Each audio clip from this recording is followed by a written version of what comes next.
Hello, friends. We are in a troubling time when it comes to misinformation.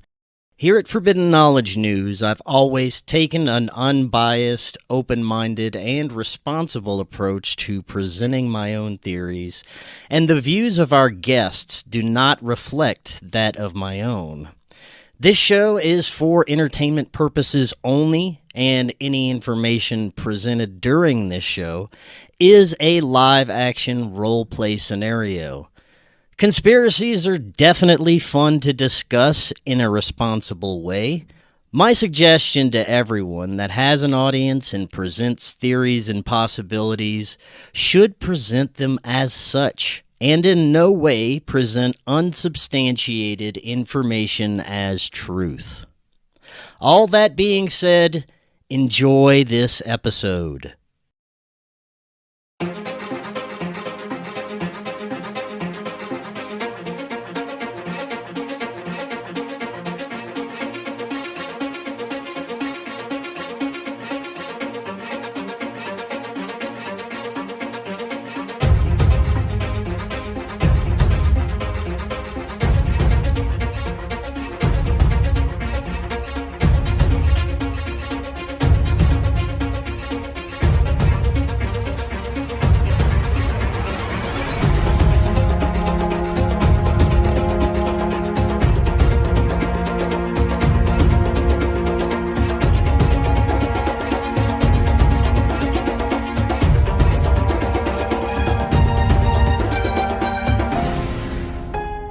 Welcome back to Forbidden Knowledge News. I'm your host, Chris Matthew. Today my guest is Rob Gutro. First, a couple of announcements.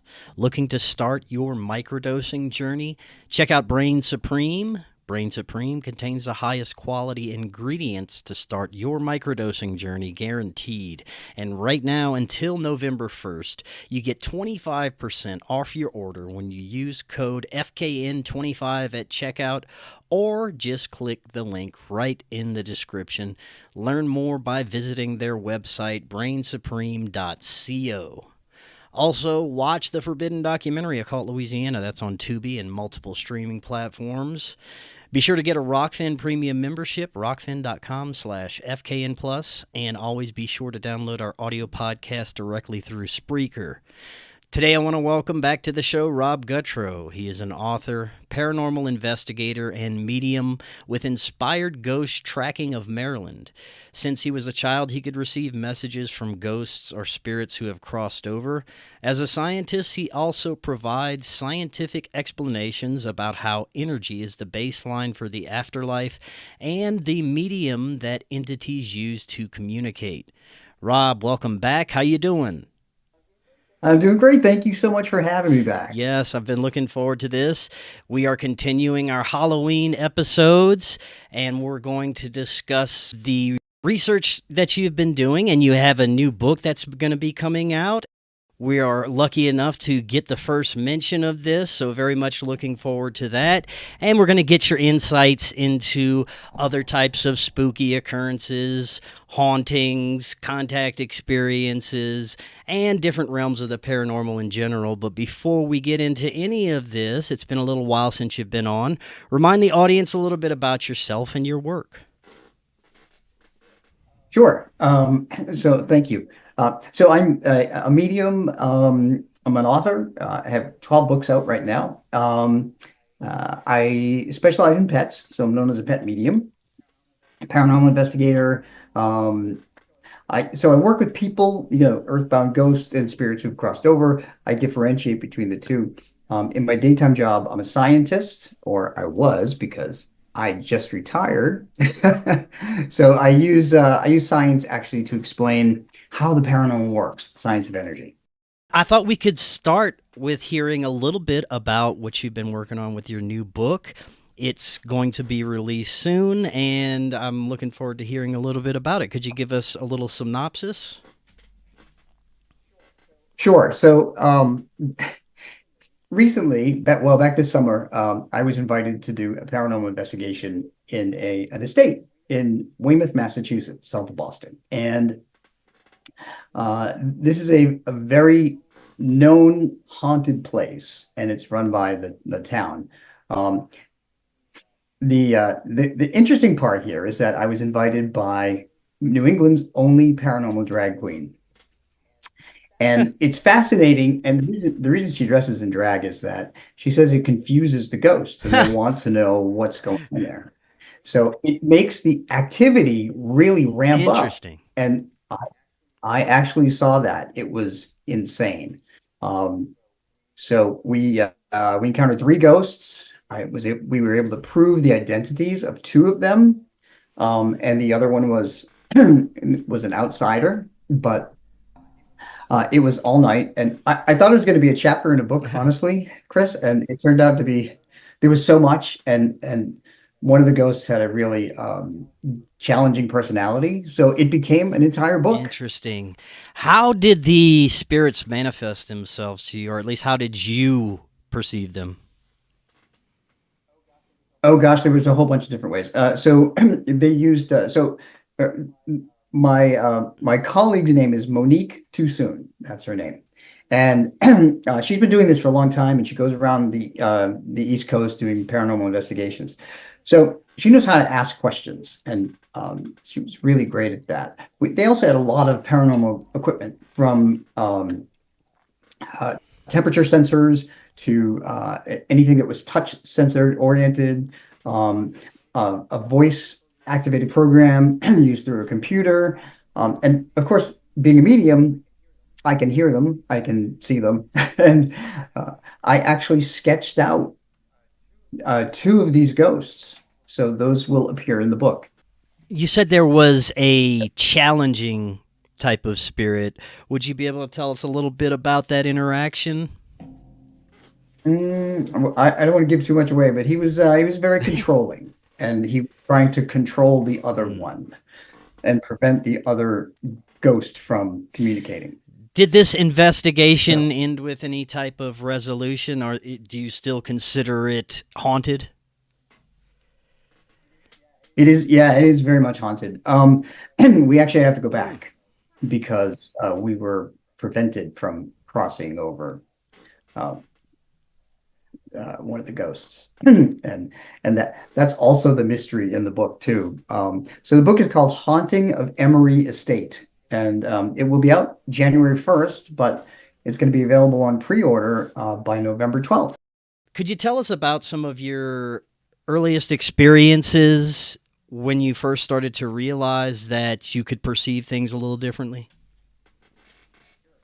Sure. As we discussed the last time, the shocking part for me was when I was 13 and my deceased grandfather appeared to me in full color, and he scared the heck out of me.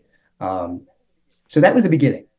And it wasn't until my puppy Buzz passed in 2005 that my abilities were reawakened, if you will. And then I started to go into historic homes to try and test myself, and I ran into all kinds of dead people whom I was able to confirm with the historians, and that's how I got really Mm. started.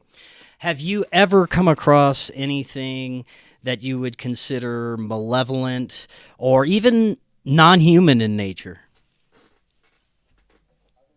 Other than somebody's mother-in-law with a bad attitude. No, I'm kidding. Um, no. Everything that I've encountered has been either human or animal. But that's not to say that I don't think that there isn't. Um, I do think that anything that we encounter that is not human may be from another solar system, because we have 5,000 exoplanets. We have another 3,400 not cataloged. We know there's water elsewhere in our own solar system. Water is basically the key to life. So I think we would be remiss to say there's no life anywhere in the Mm. cosmos. And I think once they die, whatever they are, they can go anywhere. So they can come here, and because they're probably scared of us, you know, especially me on a bad hair day, they're probably very scared, and they would be almost hostile or offensive. just, just like a cornered wild animal. Tell us a little bit about what you've learned about the nature of this human experience from interacting with spirits. Is there what you would consider a life review when we die? Is there reincarnation? Do we get to come back? Are there some spirits that get stuck? How does this whole transition work? Yeah, there's a lot to it, Yeah. really.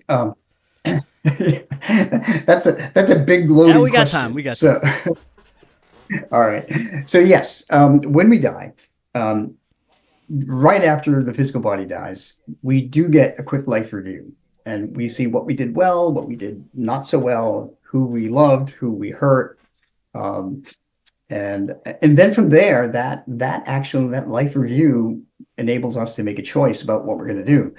We can cross over into the light, the other side, join the energies of the cosmos, and that's what I call spirit. Or some people decide to stay earthbound in a fixed location of their choosing, like typically what they know, unless they died in a battle, a prison, or a hospital, and they are confused and they got stuck. Um, and that's what I call a ghost, someone who stays earthbound. My caution to everybody, especially now on Halloween, do not choose option two. Because being a ghost, you are limited to number one, where the place in which you chose, and number two, you would be very, very lucky if someone living walked in as a medium and could hear Mm. you. That could help you. Um, Typically, once ghosts stay for a while, they realize they made a bad choice and they ask for help crossing over.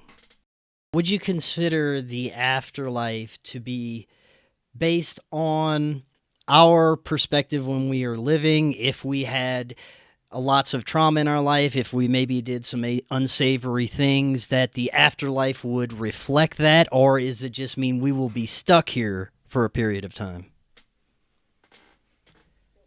So it really is a choice. What people don't know is that really the other side is really love and forgiveness and acceptance and peace. That's what it is.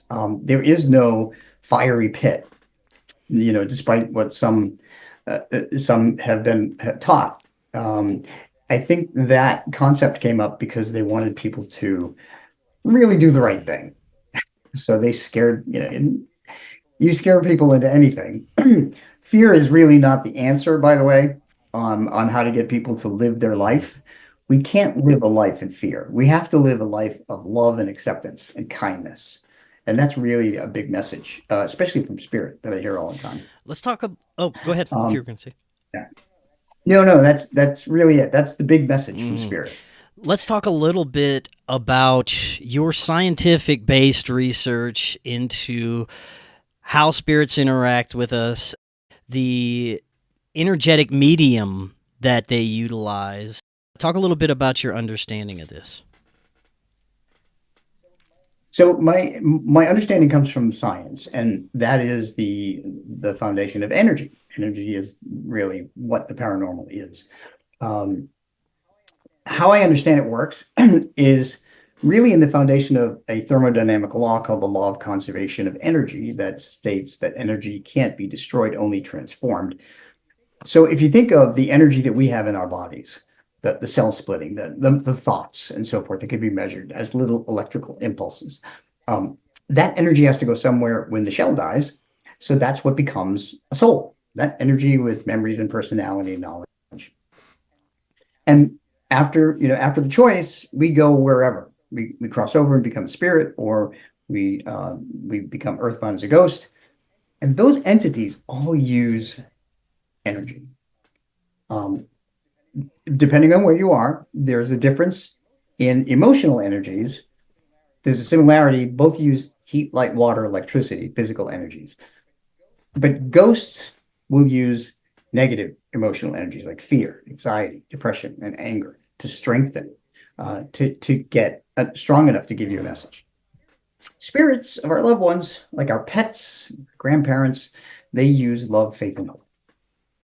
Do you think this energy may be a new state of matter that we haven't discovered or don't understand yet? I think we're trying to understand it. um, so paranormal investigators use something called a K2 meter that measures electromagnetic fields. So early on, someone realized that it was energy. And those K2 meters really do work when we were in the presence of an earthbound ghost. They do because they light up whenever there's a ghost present. And K2 meters are something that you can buy at like Home Depot or Lowe's. Your electricians carry them around to make sure that there's no electromagnetic energy leaking, like from um, your home. You've done quite a few investigations. Have there been any where the activity that's occurring ends up being some sort of psychic energy that's manifested from the occupant's own mind, possibly their own abilities that they're not aware of when their emotions get flared up, when they get angry, maybe something moves, something along those lines? Yeah, Chris, that's a great question. And that's what I call Mm. poltergeist activity. So poltergeist, although it means in German it means noisy ghost, really what it is a manifestation of raw emotional energy. And what that energy can do is simulate the activities of a ghost. Mm. So it can move things. You can create an outline of somebody, like a shadow figure. Um, you can make somebody feel even feel badly because just electromagnetic energy has different effects on the human body Mm. too. Like it can make you feel paranoid, like somebody's watching you or somebody's around you, or it can make you nauseous or dizzy or something like that. Um, and yes, there were 5 cases that I was on where uh, it was always a teenager, by the way, that was going through Huh. change and was in an emotional turmoil, and they projected their energy in the Mm. house um, that created what appeared to be a ghost. Earlier, you mentioned that some of the spirits that get stuck, it's possible for someone with consciousness abilities like yourself to perceive them and assist them to cross over. Have you done this? And if so, how were you able to do this? Yeah, gosh, we've crossed over quite a number of ghosts, and that's really what our purpose is as a paranormal team, as a paranormal investigator, because these ghosts are always looking for peace. Mhm. Um, and so are the people that are living with them. Yeah. So crossing them over is a win-win for both sides. So yes, we have done many crossings over. There was a ghost of a woman um, who followed one of the paranormal investigators to a meeting that we were having. The woman had gone to the investigator had gone to a hospital to visit a relative. This ghost died at childbirth, or thought she died. She died right after childbirth, and she stayed in the hospital for decades. Mm-hmm. And she realized this paranormal investigator could help her, so she followed her at our to our meeting that night. Wound up staying in the women's room, and then myself and a couple of the other mediums were called into the ladies' room to help her cross over and figure out who she was. So that was Mm. interesting. We did cross her over. We did find out that she died at childbirth. And have you ever participated in a crossing over No, of I a have not. ghost? So what we usually do is we combine the emotional energies of different Mm-hmm. investigators to focus onto a part of the room and open a doorway to the other side. Often when we do that, we try to connect to the ghost energy with to a relative of theirs on the other side. And you have to really convince a ghost to cross over. Mm. So um, every time we do that, after someone crosses, there is a rush of warm air. Wow. And that's how we know. Would you say that part of it is making the spirit aware that they are indeed dead in a lot of the cases? I think in some cases they're defiant. They're like, no, I'm not dead. But Maybe some fear of what's to come on the other side?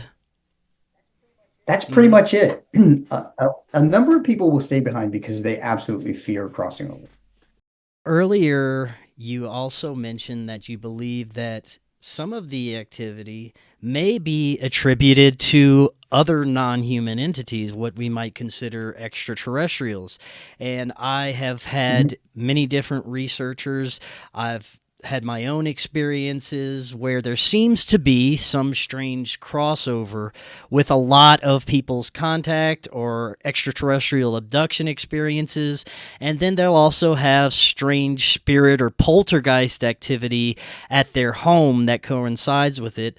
Lots of times, people from a very young age that have either hauntings in their house of some sort of spirit activity will later experience extraterrestrial abductions.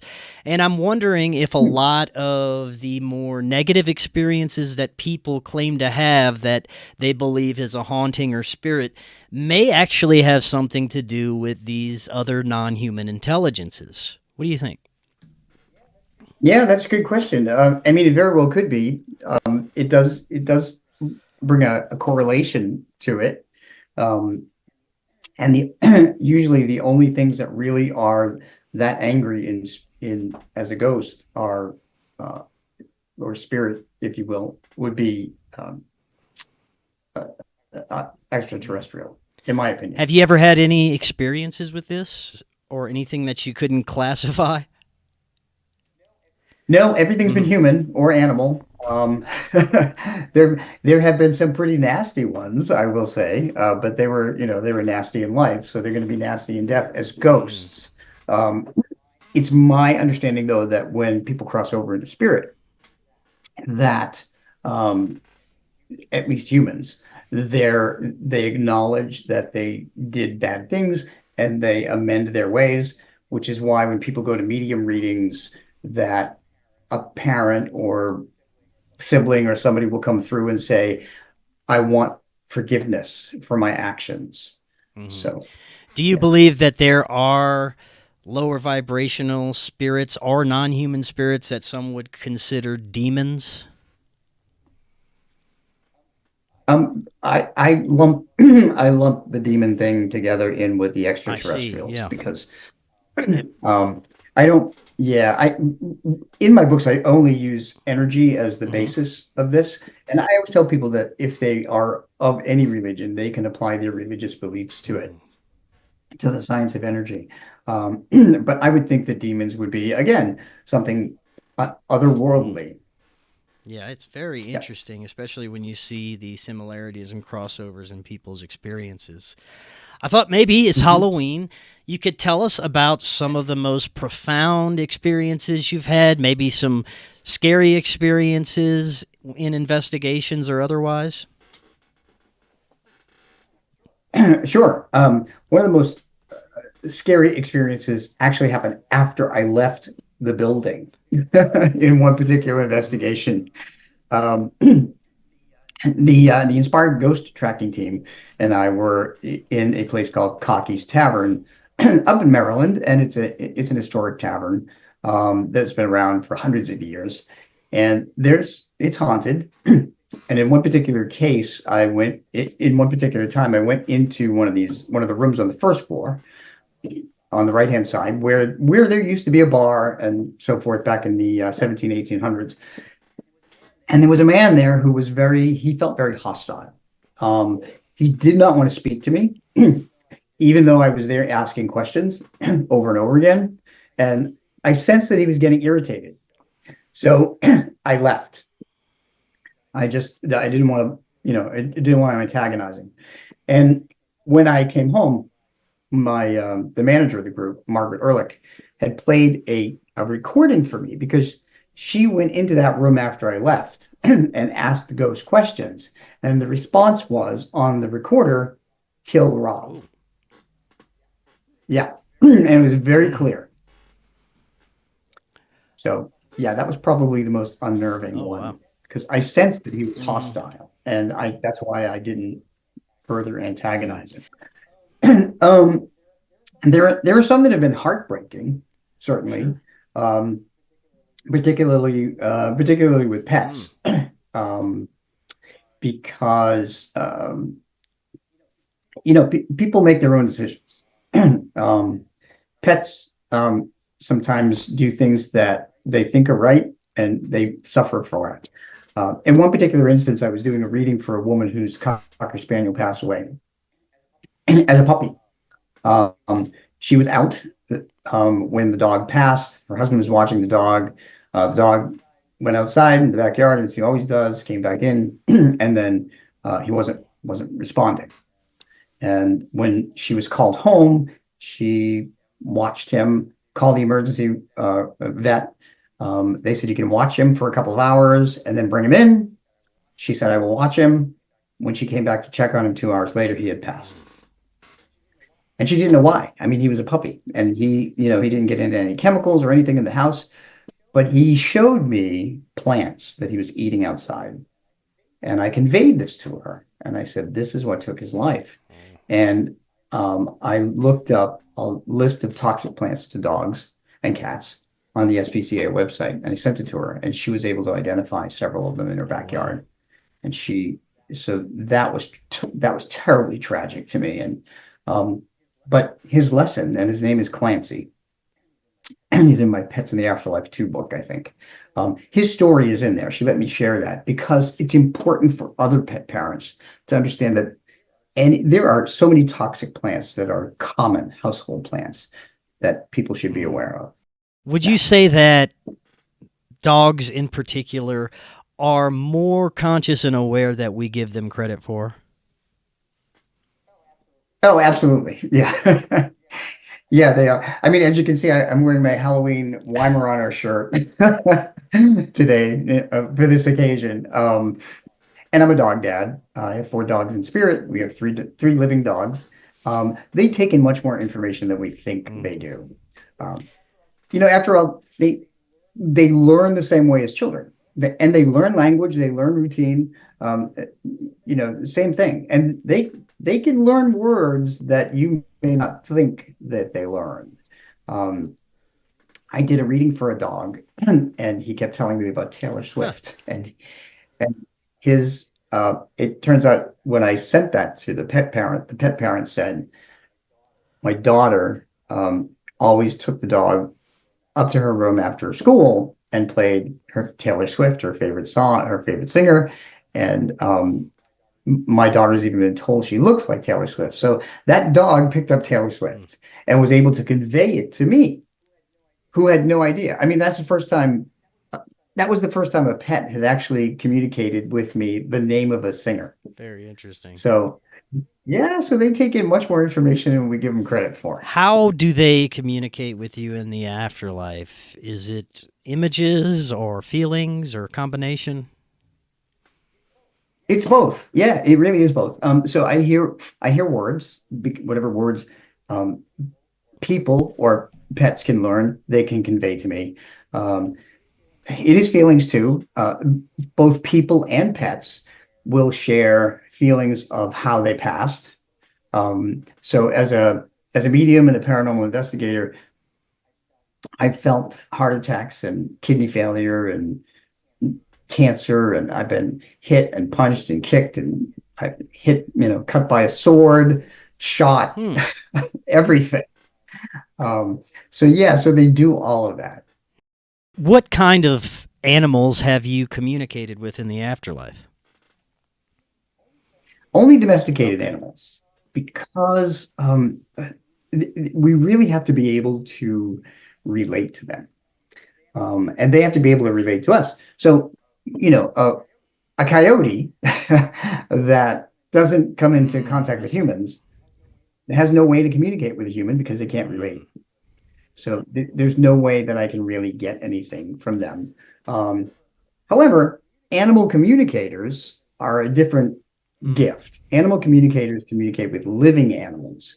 So they may be able to communicate with a living animal, like a coyote. I'm not sure. I've never asked an animal communicator about wild animals, but um, so they would probably be the ones. I only talk to animals that pass. What types of animals besides dogs have you communicated with in the spirit realm? Oh gosh, a whole bunch. um, Horses, um, some birds, any birds that are domesticated, of course, that can see what's in the environment. Rabbits, ferrets, um, even one squirrel that was domesticated, rats, gerbils. Would you say that there is a animal afterlife, an animal heaven, or do they just hang around this plane? Oh no, they go to the same place that we do. Everybody's all together. Even that spider you squashed yesterday, he's there too. He's not going to exact any vengeance though, so you don't have to worry about it. Based on your everything, go ahead.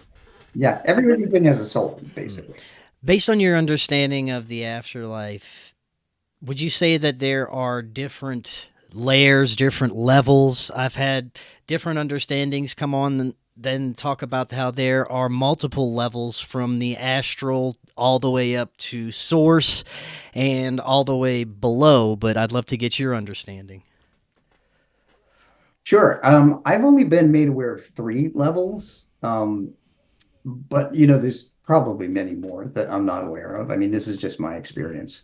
And the only reason I know that is because my aunt, when she passed over in the 80s, she chose to stay in the lowest level of the afterlife because she and my mom had a love-hate relationship. And sisters sometimes do. And she she wanted forgiveness from my mom for some of the bad things that she did during her life, in order for her to move up to the next level. And I think I wrote that in I think it was my first book. It took me 25 years after my aunt passed to get that from my mother, because my mom was Italian. She was a feisty little Italian woman. And, I always used to tell her, Mom, I know Italians invented the word vendetta, but you don't have to practice it. Right on. Now, in your book about case files, inspired ghost tracking, you talk about the possible dangers of bringing Ouija boards into homes. Talk a little bit about some of the occurrences that you've heard about based on people trying to utilize Ouija boards. Oh gosh, yeah. So in that particular book, there were 5 cases that involve Ouija boards, and so Ouija boards are they're a tool to connect with the afterlife. But number one, if you don't protect yourself. Number 2, if you don't protect your environment. Number 3, if you don't know how to use it, then don't use it. That's my caution. Because honestly, Chris, it's like opening your front door and putting a big sign that says anybody who walks by can come on in and do whatever they want. It's a free-for-all. And that's what happens with the afterlife. You open a portal to the other side.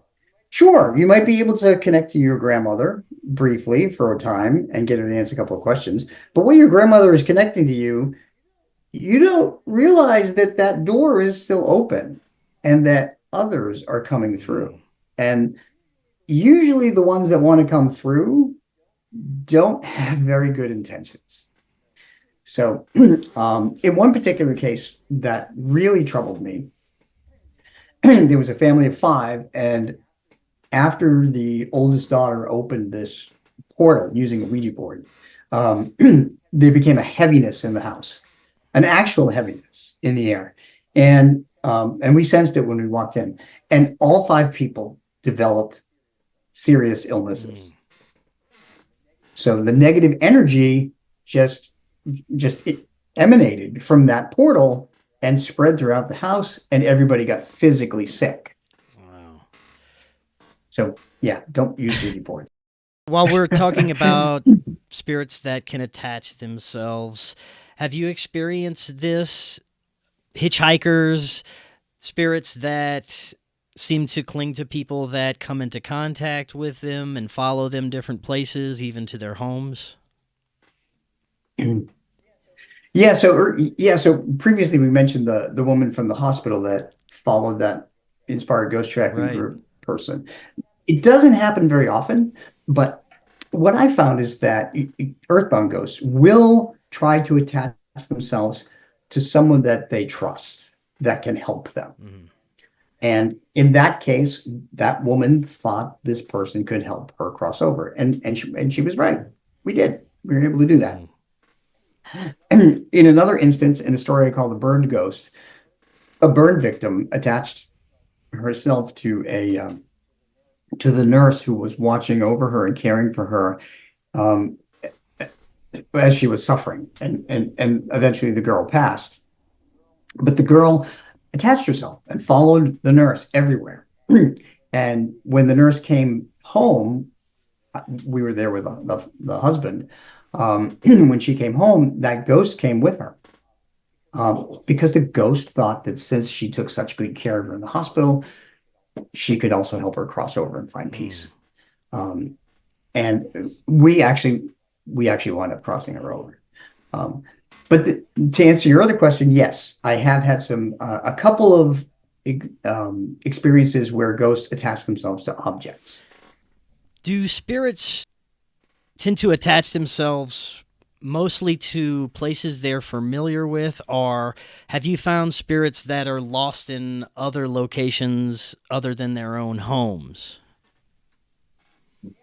Yeah, sure. So battlefields are a common place for ghosts to stay earthbound, and that is because of the sudden death, the shock of dying quickly, and that can also apply to places like a car accident victims and other murder victims in cities and so forth. Um, Sudden death uh, often makes people once they're dead, they become energy, and they linger. They're confused because there's kind of a blackout period there, and they wake up confused. And if they linger too long, they get stuck.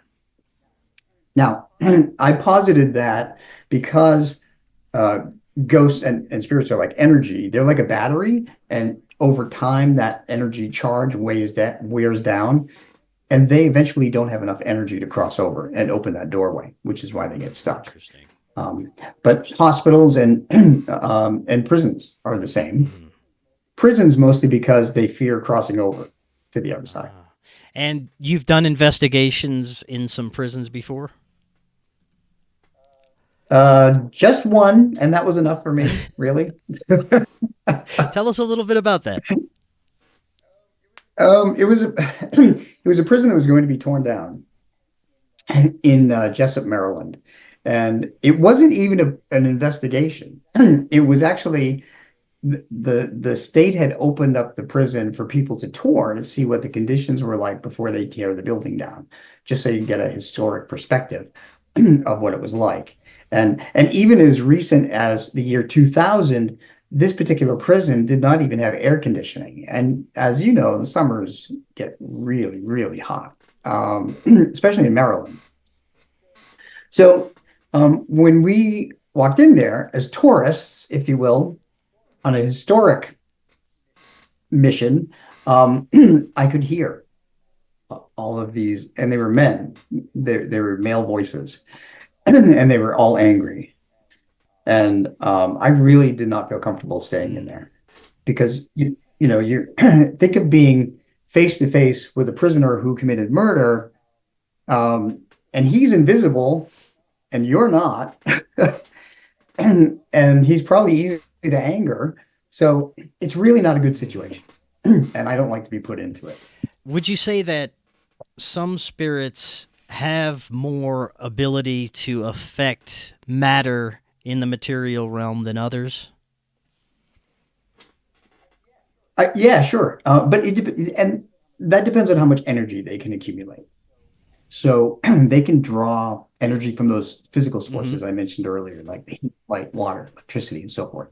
Um, but it also depends too. I mean, if they're a spirit who's crossed over, a positive spirit, they can draw on the love that you have for them, and that would be a lot.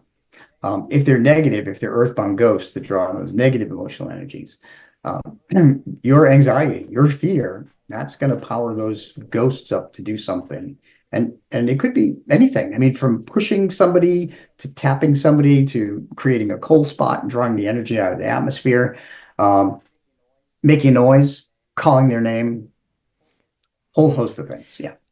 I wonder if the spirits can communicate with each other. If a earthbound spirit can have a relationship or communicate, or if multiple, if they can even perceive each other. So that's a good question. I mean, I've been trying to answer that for a long time. And the only thing I could come up with is that that earthbound ghosts don't seem to be able to communicate with the spirits of their loved ones who have crossed Mm. over. And we know that when we do crossings, when we open up that doorway and call in a spirit that's connected to them, um, they're always relieved to finally see their loved one. So we know earthbound ghosts can't communicate with the loved ones in spirit. Um, as for ghosts and ghosts in the same house, some of them do and some of them don't. And I'm not sure if that's a personal choice or if it needs to be tied to whether or not that they lived in the same time period. I don't know because that's not something that they can really tell Mm. you. Um, I've seen Right. both, Now, and of course, if you don't want to talk to somebody and you live with them, you right. ignore them. Now, I'd love to get your perspective on different types of paranormal phenomena that I've discussed on this show, starting with the other types of non human creatures, not necessarily in spirit form, but things like Bigfoot or dogmen, other types of cryptid beings. Well, I've not communicated with any of them, but as a scientist, I know that we're still discovering new species like every day, every week. So I frankly wouldn't be surprised if these things were around, especially in less populated areas. Um, so anything's possible. We found that prehistoric fish, the coelacanth, off the coast of Mhm. Africa, and we thought it was extinct 100 million years ago. So Do you think it's possible for human spirits to be powerful enough to manifest as a monster or something other supernatural creature, but it's really just a mask that they're utilizing? so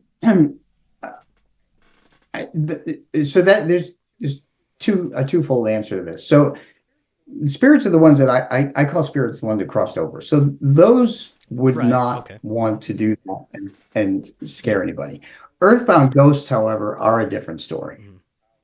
Mhm. If they're mean in life, they're going to be mean in death, and they can manipulate Mhm. energy to appear as something that they know will frighten you if that's their intention. So yes. Mhm. Have you heard of any of these experiences or experienced anything similar yourself?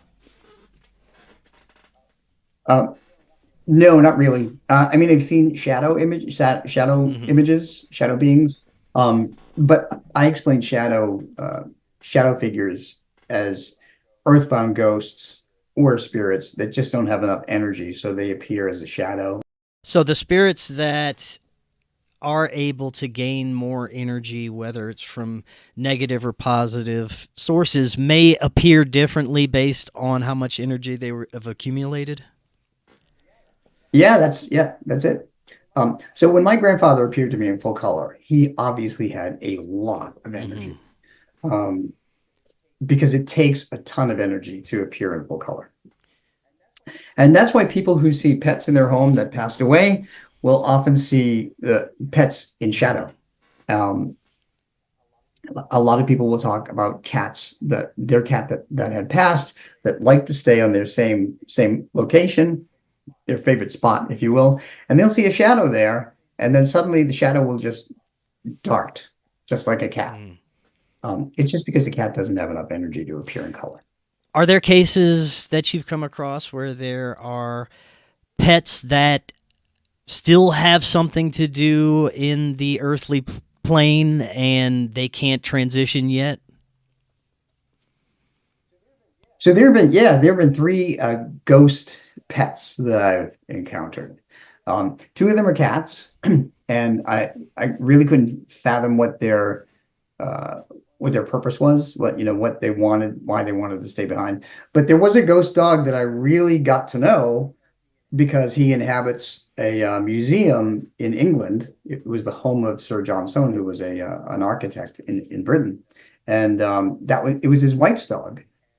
And I didn't know anything about this dog when I walked into the museum, and there was this little black and brown dog that kept jumping up on me in spirit. I'm like, what is this dog doing here in the museum? And my my partner's like, there's no dog here. What are you talking about? Um, but that little dog stayed behind when she died, and because she was so devout to the mother, to Mrs. Soane. When Mrs. Soane died and she crossed over, that little dog decided to stay in the house because one of the favorite things the dog liked to do was to always greet people who came to the door. And that's exactly what that little dog continues to do to all the museum visitors in the That's afterlife. interesting. Have you experienced what is considered to be residual energy, something that seems to be on a repeat loop but may not have direct intelligence? Sure, gosh, many times. When I went to the Birdcage Theater and I encountered 11 intelligent ghosts there, I also ran into a lot of residual energy. So, for instance, when I was in the, they take you on a tour of this theater from the 1880s, and when I was in the backstage with everybody, we were all sitting down. We turned the lights off, tried to communicate with any ghosts that were there, but I distinctly heard all the sounds of people, men gambling and poker chips and everything and talking um, on the other side of the curtain. And that I knew that was residual because there was nobody that would interact. Um, as a matter of fact, I just gave a lecture yesterday about some of these cases that I've been on, and a gentleman came up to me and he said he worked at a um, he worked in a building where there was a whole bunch of windows. It was an old building, and one of the particular windows would open up. So that particular window was used to pay people their salaries. Like back in the 30s and 40s, people would line up at that window from outside and come up there to get their salaries. And he said several times, not only has he seen this, but other people have seen this. A man would come up in a brown coat and a brown hat and come up to the window and have his hand out and then disappear. Mm. And he told me he has seen this this ghostly figure, if you will, do this over and over again, same exact motions. So yeah, so that's a residual haunt because it's an impression that this man was apparently so happy to go get his salary that he left that impression of energy on that window, and it keeps repeating over and over again when somebody comes in and adds their energy to it. I'd love to get your thoughts on an experience that I've talked about a few times. It was originally an experience that one of my guests had a long time ago. He is now a paranormal investigator, but he used to just be a police officer, and he was answering a call to a home, which he thought was just a domestic call, him and his partner. And he gets there, and the couple's like, we don't know what's going on. There's voices upstairs. We're terrified. There's no one there. So they continue to go up the stairs. His name is James Keenan and his partner. and the voices get louder, and it sounds like they're cursing and yelling obscenities and very angry, and multiple voices, men and women. And when they get to the top of the stairs, they can see there's a wood panel wall, and there were it looked like there were faces coming out of the wall yelling at obscenities at them. And they agreed that they weren't going to write up a report on this one because they didn't know what was going on. The faces disappeared right in front of them, and it all stopped.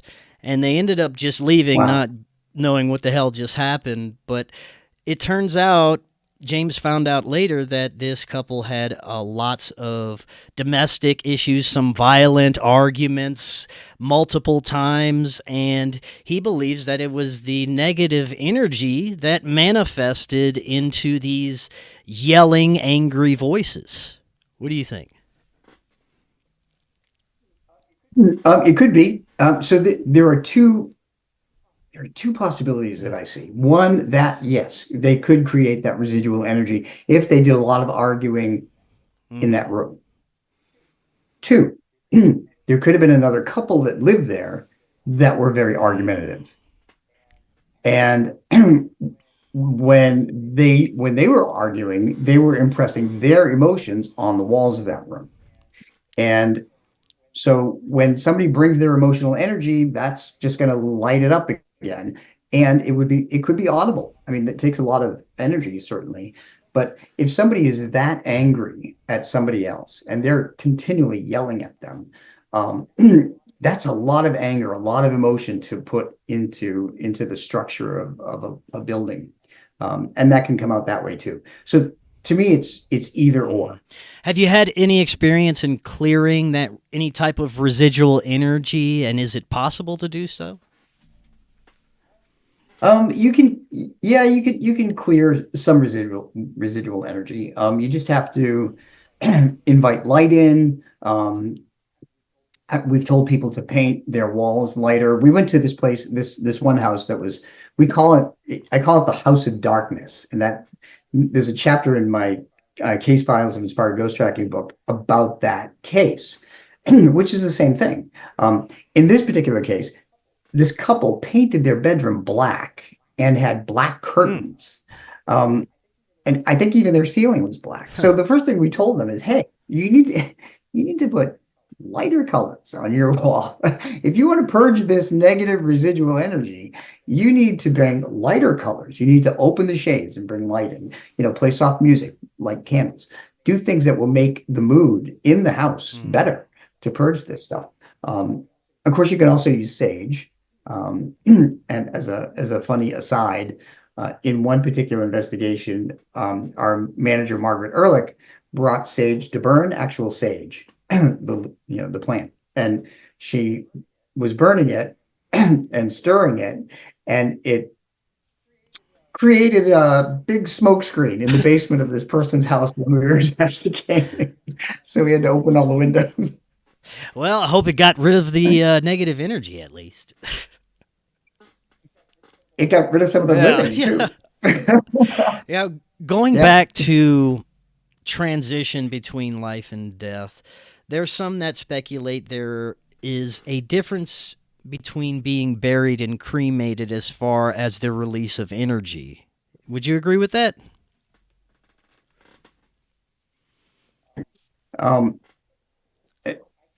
I just think that when you're dead, your spirit, your energy leaves whatever's left behind. And it's really, there's a very minimal amount of energy in a body, in a corpse, or in ashes.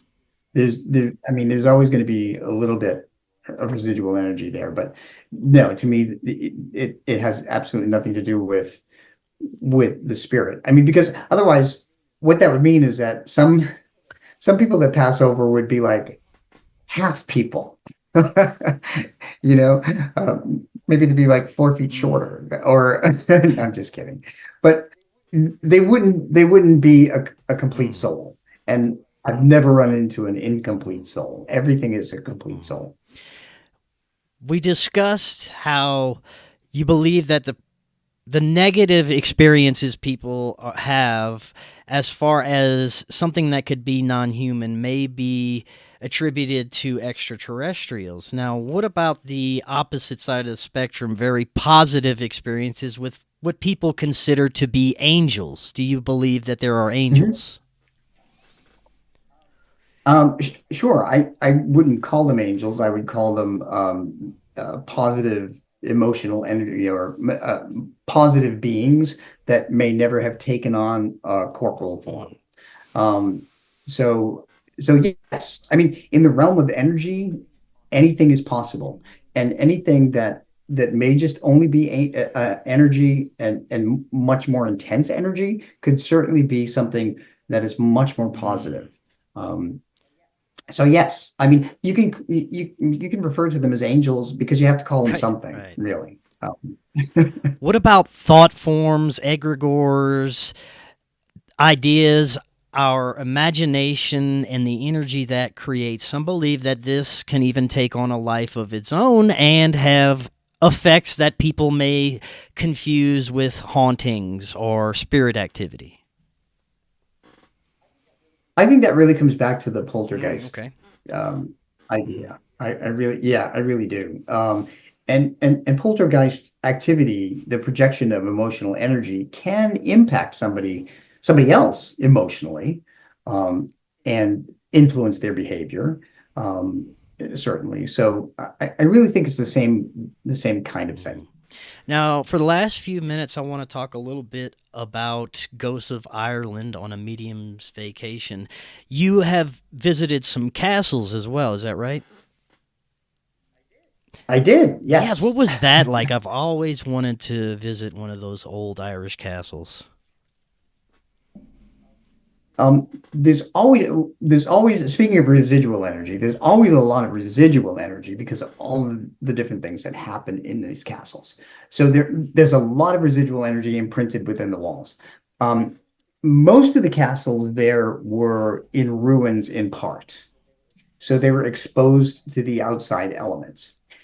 The elements, the outside elements, like weather is a tremendous energy, and it acts as an erosion factor, just like it does, just like high tides will erode the shore.